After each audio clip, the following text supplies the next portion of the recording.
नमस्कार दोस्तों, MPN academy के इस यूट्यूब चैनल पर आप सभी का हार्दिक अभिनंदन है।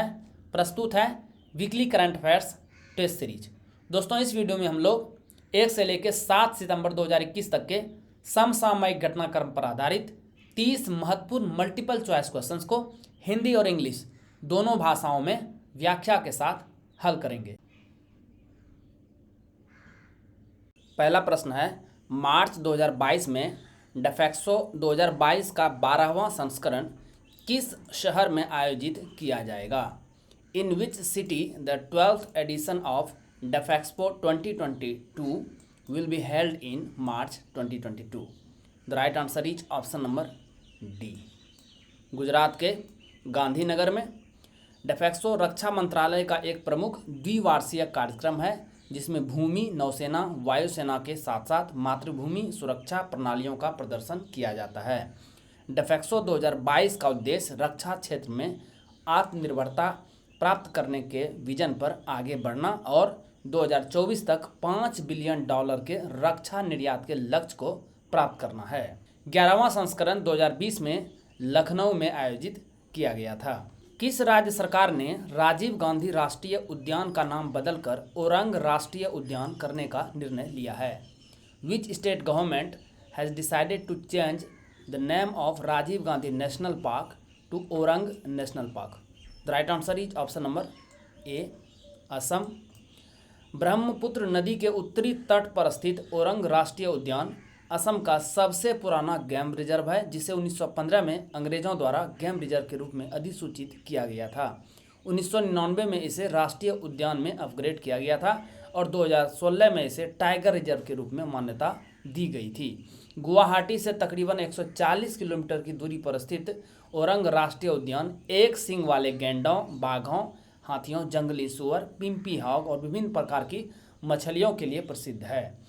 स्थलाकृति में समानता और एक सींग वाले गैंडों की समृद्ध आबादी के कारण इसे अक्सर मिनी काजीरंगा भी कहा जाता है। नीले आसमान के लिए अंतर्राष्ट्रीय स्वच्छ वायु दिवस पर किस शहर में भारत के सबसे ऊंचे वायु शोधक का उद्घाटन किया गया? India's tallest air purifier was inaugurated on the International Day of Clean Air for Blue Skies in which city? The right answer is option number D, Chandigarh. यह 24 मीटर ऊंचा वायु शोधन टावर है और लगभग 1 किलोमीटर के दायरे की वायु को शुद्ध करने में सक्षम है। यह अपने द्वारा ग्रहण की गई और छोड़ी गई वायु का गुणवत्ता सूचकांक भी दर्शाएगा।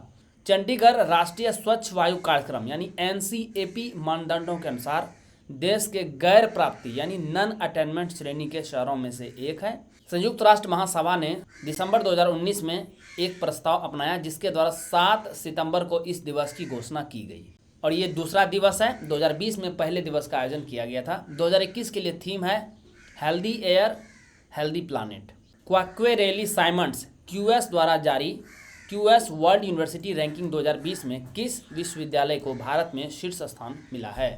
Which university has been ranked top in India in the QS World University Rankings 2022 released by Quacquarelli Simons QS? The right answer is option number C, IIT Bombay. यह रैंकिंग का 18वां संस्करण है जिसमें MIT अमेरिका ने लगातार 10वें वर्ष विश्व में शीर्ष स्थान हासिल किया है। ऑक्सफोर्ड यूनिवर्सिटी 2006 के बाद पहली बार दूसरे स्थान पर पहुंचा है। कुल मिलाकर शीर्ष 200 में 3 यूनिवर्सिटी है भारत का। इसी से संबंधित एक और रैंकिंग देखिए। टाइम्स हायर एजुकेशन द्वारा जारी किए गए वर्ल्ड यूनिवर्सिटी रैंकिंग 2020 में शीर्ष स्थान किस विश्वविद्यालय को मिला है? Which university has topped the world university rankings 2022 release by Times Higher Education? The right answer is option number C, Oxford विश्वविद्यालय UK में है। ऑक्सफोर्ड यूनिवर्सिटी लगातार 6ठे वर्ष रैंकिंग में सबसे ऊपर रही। इसके बाद स्थान है कैलिफोर्निया इंस्टीट्यूट ऑफ टेक्नोलॉजी का, इसके बाद हार्वर्ड यूनिवर्सिटी USA और फिर स्टैनफोर्ड यूनिवर्सिटी USA। चीन की सिंघुआ यूनिवर्सिटी वर्तमान पद्धति 2021 में जो लॉन्च हुआ है के तहत शीर्ष 20 में प्रवेश करने वाला पहला एशियाई विश्वविद्यालय बन गया है। कुल मिलाकर रैंकिंग में अमेरिका के सर्वाधिक 183 संस्थान शामिल हैं। शीर्ष 1000 यूनिवर्सिटी में भारत की 35 यूनिवर्सिटी शामिल है और टॉप पे रही है Indian institute of science Bangalore, उसके बाद IIT रोपर और फिर JSS academy of higher education and research. स्वतंत्रता सेनानी V.O. चिदम्बरम पिल्लई की कौन सी जयंती हाल ही में मनाई गई है? Which birth anniversary of freedom fighter V.O. Chidambaram Pillai has been celebrated recently? The right answer is option number C, 150वीं जयंती मनाई गई। 5 सितंबर 1872 को तमिलनाडु में जन्मे V.O. चिदम्बरम पिल्लई तमिलनाडु में स्वतंत्रता आंदोलन के प्रतीक हैं। इन्होंने 1905 में भारतीय राष्ट्रीय कांग्रेस का सदस्य बनकर सक्रिय राजनीति में प्रवेश किया था। इन्होंने तमिलनाडु में काम कर रहे ट्रेड यूनियनों को एक मजबूत नेतृत्व प्रदान किया था। इस उद्देश्य की प्राप्ति हेतु स्वतंत्रता सेनानी रामकृष्णानंद से प्रेरित होकर इन्होंने 12 नवंबर 1906 को स्वदेशी स्टीम नेविगेशन कंपनी की स्थापना की थी। इन्हें तुतीकोरिन और कोलंबो के बीच पहली स्वदेशी शिपिंग सेवा स्थापित करने का भी श्रेय दिया जाता है।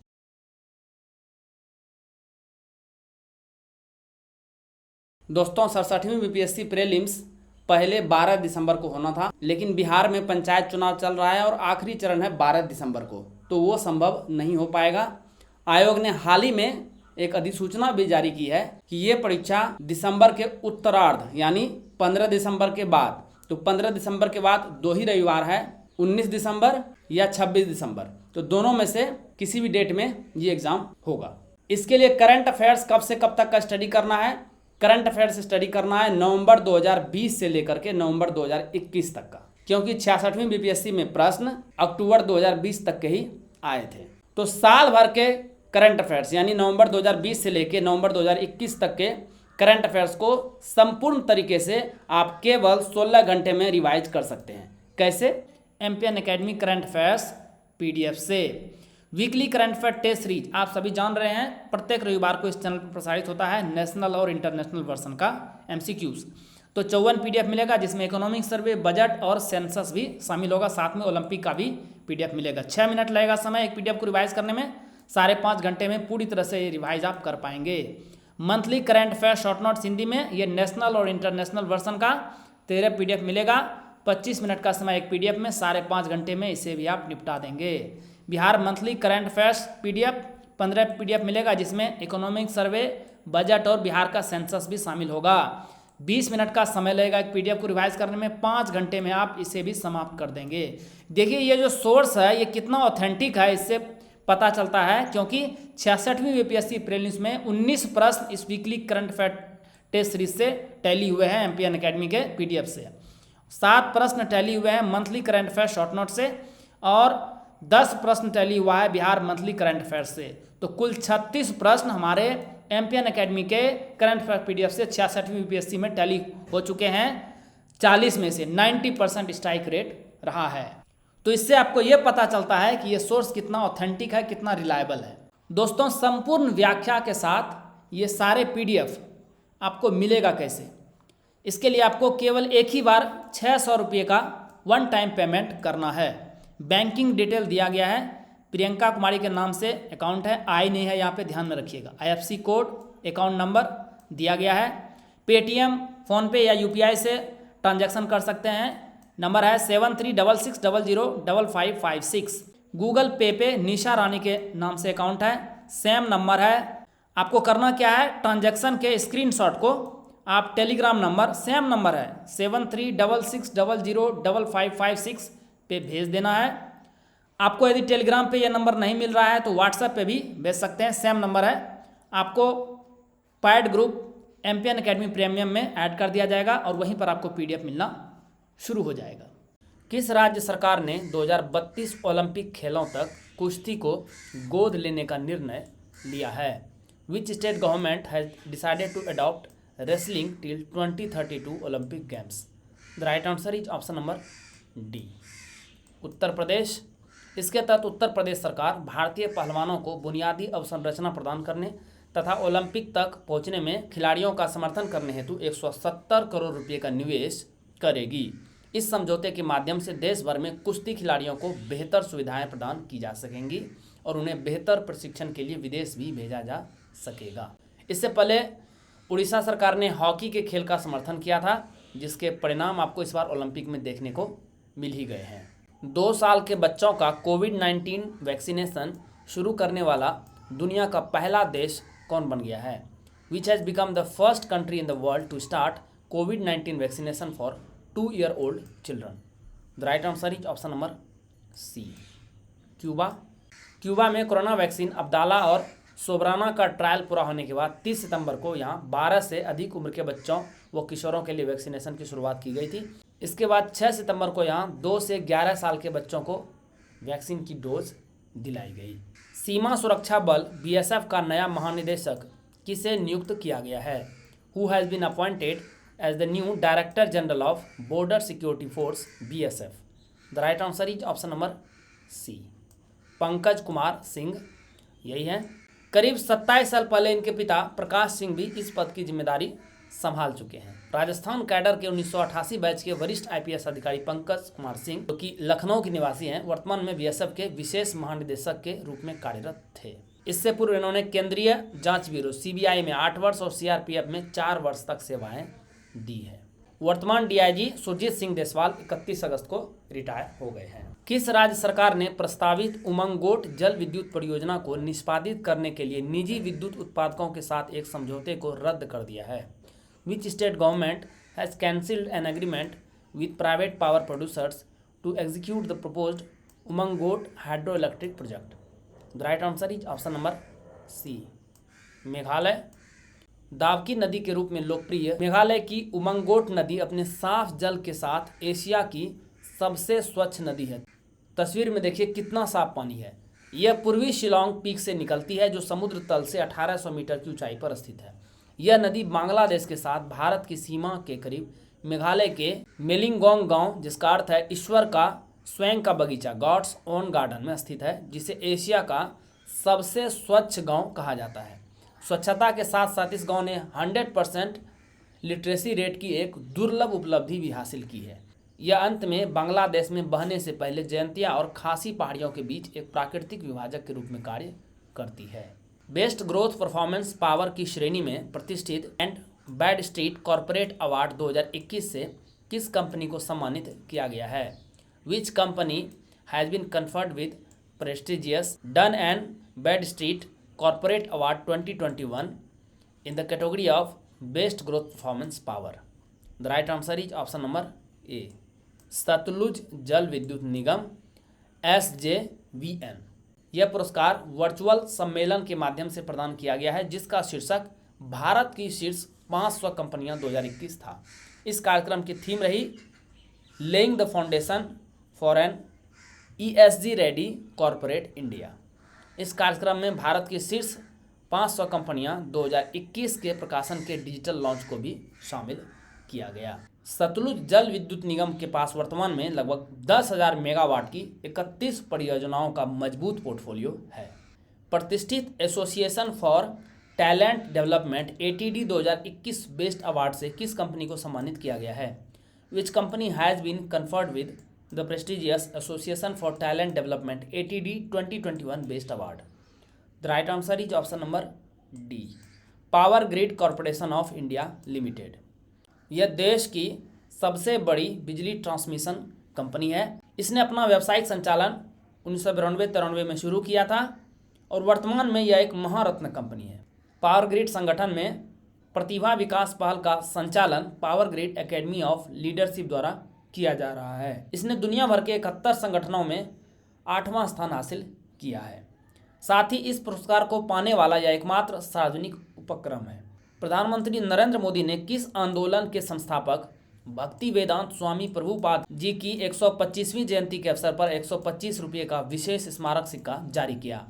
Prime minister Narendra Modi released a special commemorative coin on the occasion of 125th birth anniversary of Bhakti Vedanta Swami Prabhupada, the founder of which movement?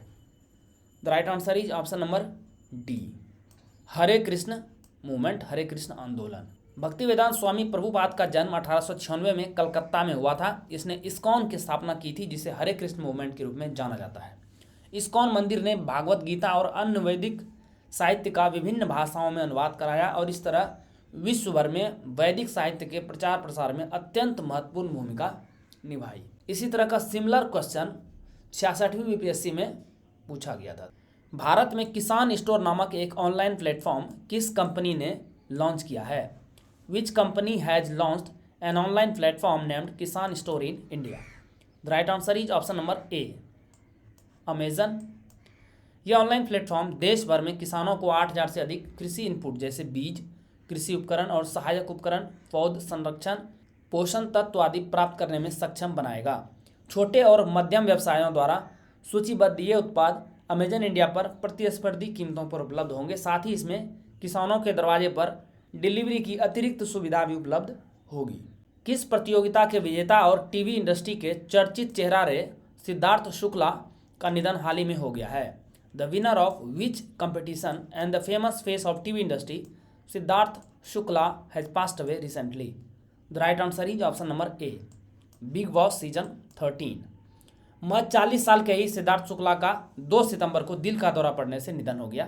इन्होंने खतरों के खिलाड़ी का 7वां सीजन भी अपने नाम किया था। सीरियल बालिका वधू से सिद्धार्थ शुक्ला ने देश के घर घर में अपनी पहचान बनाई थी। बिग बॉस 13 से मिली सफलता के बाद इनकी फैन फॉलोइंग में जबरदस्त बढ़ोतरी हुई थी। ये है सिद्धार्थ शुक्ला और इसके पीछे इनकी एक महिला मित्र है। इनका नाम बताइए, काफ़ी न्यूज़ में रही थी सोशल मीडिया में। भारत का पहला डुगोंग संरक्षण रिजर्व किस राज्य में स्थापित किया जाएगा? India's first dugong conservation reserve will be set up in which state? The right answer is option number C, Tamil Nadu. राज्य सरकार ने मन्नार की खाड़ी और पाक खाड़ी के उत्तरी भाग में पहला डुगोंग संरक्षण रिजर्व स्थापित करने की घोषणा की है। डुगोंग को आमतौर पर समुद्री गाय के रूप में जाना जाता है। तस्वीर में देखिए। भारतीय वन्य जीव संस्थान के अनुसार जंगल में केवल 200 से 250 डुगोंग बचे हैं, जिनमें से 150 तमिलनाडु में पाक खाड़ी और मन्नार की खाड़ी में पाए जाते हैं। यह रिजर्व 500 वर्ग किलोमीटर से अधिक के क्षेत्र को कवर करेगा। इंटरनेशनल फुटबॉल में सबसे अधिक गोल करने वाले फुटबॉलर कौन बन गए हैं? Who has become the highest goal scorer in international football? The right answer is option number C, Cristiano Ronaldo. ये पुर्तगाल के खिलाड़ी हैं। इन्होंने यह रिकॉर्ड वर्ल्ड कप क्वालिफायर के मैच में आयरलैंड के खिलाफ 2 गोल करके बनाया है। रोनाल्डो के अब इंटरनेशनल फुटबॉल के 180 मैचों में 111 गोल हो गए हैं। इन्होंने ईरान के अली देई के रिकॉर्ड को तोड़कर इस खास मुकाम को हासिल किया है। प्रो कबड्डी लीग पीकेएल की नीलामी के इतिहास में सबसे बड़ी कीमत हासिल करने वाले खिलाड़ी कौन बन गए हैं? Who has become the highest paid player in the history of pro kabaddi league PKL auction? The right answer is option number C, Pradeep Narwal. यही है। प्रदीप नरवाल को दिसंबर में शुरू होने वाले 8वें सत्र के लिए यूपी योद्धा ने प्रो कबड्डी लीग की नीलामी में 1 करोड़ 65 लाख रुपए में खरीदा है।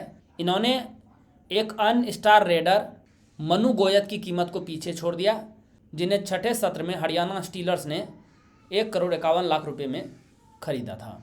लोगों को मुफ्त पानी देने वाला देश का पहला राज्य कौन बन गया है?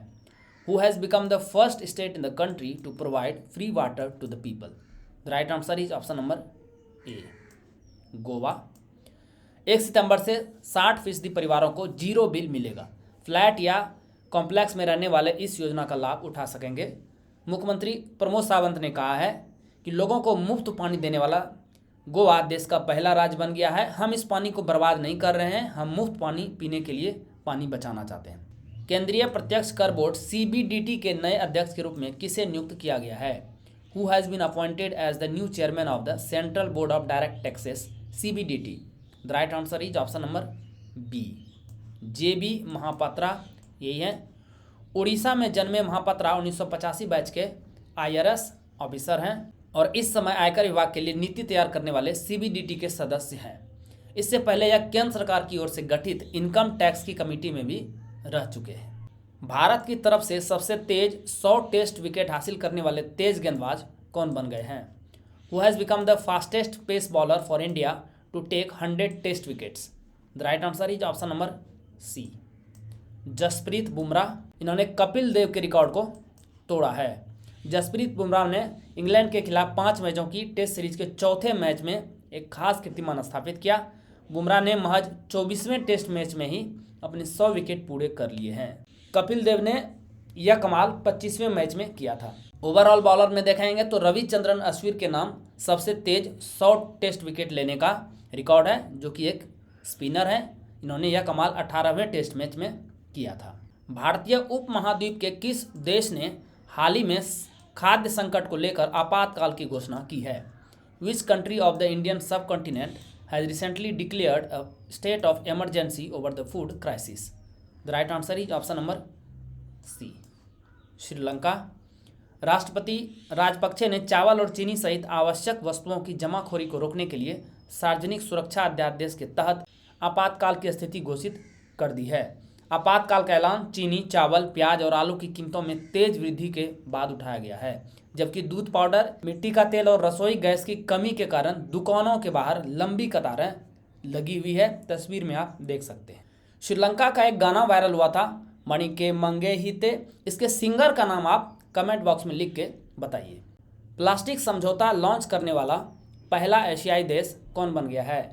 Which has become the first Asian country to launch the plastic pact? The right answer is option number A, Bharat. 3 सितंबर को लॉन्च यह नया platform India plastic pact world wide fund for nature India WWF India और भारतीय उद्योग परिसंघ CII का एक संयुक्त प्रयास है। समझौता 2030 तक व्यवसायों को प्लास्टिक के लिए एक परिपत्र अर्थव्यवस्था की ओर संक्रमण करने का लक्ष्य रखता है। किस राज्य सरकार द्वारा वतन प्रेम योजना के तहत अपने आवासीय राज्यवासियों के साथ मिलकर 1000 करोड़ रुपए की लागत की जन कल्याण योजनाएं शुरू करने की घोषणा की गई है? Which state government announce to start public welfare schemes costing 1000 crore rupees with its residents under the Vatan Prem Yojana? The right answer is option number B, Gujarat. दिसंबर 2022 तक 60-40 के अनुपात पर गैर आवासीय गुजरातियों के साथ मिलकर जन कल्याण योजनाएं शुरू करने की योजना है। इसे गुजराती में मादर ए वतन योजना कहा जाता है। इसके तहत भारत और विदेशों में कहीं भी रहने वाले गुजराती 60% का मौद्रिक धनराशि का योगदान देकर परियोजनाओं, गांव और अपनी पसंद की एजेंसियों को लेने में सक्षम होंगे, जबकि राज्य सरकार शेष 40% धनराशि का योगदान देगी। शिकागो विश्वविद्यालय द्वारा हाल ही में जारी वायु गुणवत्ता जीवन सूचकांक AQLI के अनुसार दुनिया का सबसे प्रदूषित देश कौन है? Which is the most polluted country in the world according to the recently released Air Quality of Life Index AQLI by the University of Chicago? The right answer is option number D, Bangladesh. इसका pollution particulate रहा 78.3 microgram प्रति cubic metre. और उसके बाद second number पे रहा है भारत, जिसका स्कोर रहा है पार्टिकुलेट पोल्यूशन में 74.6 माइक्रोग्राम प्रति क्यूबिक मीटर। थर्ड नंबर पे नेपाल और चौथे नंबर पे पाकिस्तान का स्थान है। रिपोर्ट में यह भी कहा गया है कि भारत दुनिया का सबसे प्रदूषित देश है, जहां 48 करोड़ से अधिक लोग या देश की लगभग 40% आबादी उत्तर में गंगा के मैदानी क्षेत्रों में रहती है। तो सबसे प्रदूषित देश 48 करोड़ से अधिक जनसंख्या वाले में है, इसे ध्यान में रखिएगा। तो नंबर 1 पे बांग्लादेश, सेकंड नंबर पे इंडिया। रिपोर्ट में कहा गया है कि यदि 2019 का प्रदूषण स्तर बना रहता है तो उत्तर भारत के निवासी जीवन प्रत्याशा के 9 साल से अधिक खोने की राह पर हैं। तो अभी जो अपडेट हुआ है इसमें तो भारत का स्कोर है 74.6, लेकिन जब 2019 में सूचकांक जारी हुआ था तो उस समय स्कोर था 70.3 माइक्रोग्राम प्रति क्यूबिक मीटर, जो कि WHO के 10 माइक्रोग्राम प्रति क्यूबिक मीटर के दिशा निर्देशों से 7 गुना ज़्यादा है। संयुक्त प्रशिक्षण अभ्यास काजिंद 21 के 5वें संस्करण का आयोजन कहाँ किया गया? Where was the 5th edition of the joint training exercise Kazind 21 held? The right answer is option number D, ISBB। रक्षा मंत्रालय की तरफ से दिए गए बयान में कहा गया है कि भारत और कजाकिस्तान की सेनाओं के बीच 13 दिनों का सैन्याभ्यास काजिंद 21 अभ्यास ट्रेनिंग नोट ISBB कजाकिस्तान में 30 अगस्त से 11 सितंबर के बीच आयोजित किया गया। इस संयुक्त अभ्यास में भारतीय सेना की ओर से बिहार रेजिमेंट के 90 सैन्यकर्मी शामिल हुए। विश्व मौसम विज्ञान संगठन द्वारा हाल ही में जारी की गई एक रिपोर्ट के अनुसार पिछले 50 वर्षों में मौसम संबंधी आपदाओं के चलते लगभग कितने लाख लोगों की मौत हुई है? According to a recently released report by the World Meteorological Organization, how many million people have lost their life due to meteorological disasters in the last 50 years? The right answer is option number B, 20 lakh यानी 2 million. विश्व मौसम विज्ञान संगठन ने atlas of mortality and economic loss from weather, climate and water extremes from 1970 to 2019 report को प्रकाशित किया है। 50 वर्षों की अवधि में आपदाओं की संख्या में 5 गुना की वृद्धि हुई है, जिसका कारण जलवायु परिवर्तन, अधिक चरम मौसम और बेहतर रिपोर्टिंग को बताया गया है। वर्ष 1970 से 2019 तक मौसम, जलवायु और पानी से संबंधित आपदाएं सभी प्रकार के आपदाओं का 50%, आपदाओं से होने वाली कुल मौतों का 45% तथा सभी प्रकार की आपदाओं की रिपोर्ट के अनुसार हुए आर्थिक नुकसान का 74% रही। इनमें से 91% से अधिक मौतें विकासशील देशों में हुई है और इसका मुख्य कारण रहा है सूखा, तूफान, बाढ़ और अत्यधिक तापमान। आरबीआई ने नई अम्ब्रेला इकाई एनयूई लाइसेंस के लिए प्राप्त हुए आवेदनों की समीक्षा करने और सिफारिशें देने के लिए किनकी अध्यक्षता में एक 5 सदस्यीय समिति का गठन किया है। RBI has constituted a 5-member committee under whose chairmanship to review the applications received for new umbrella entity NUE license and make recommendations. The right answer is option number A, P Vasudevan. ये RBI के मुख्य महाप्रबंधक हैं। New umbrella entities national payment corporation of India NPCI के साथ प्रतिस्पर्धा करने के लिए अपनी खुद की भुगतान संरचना स्थापित करेगी।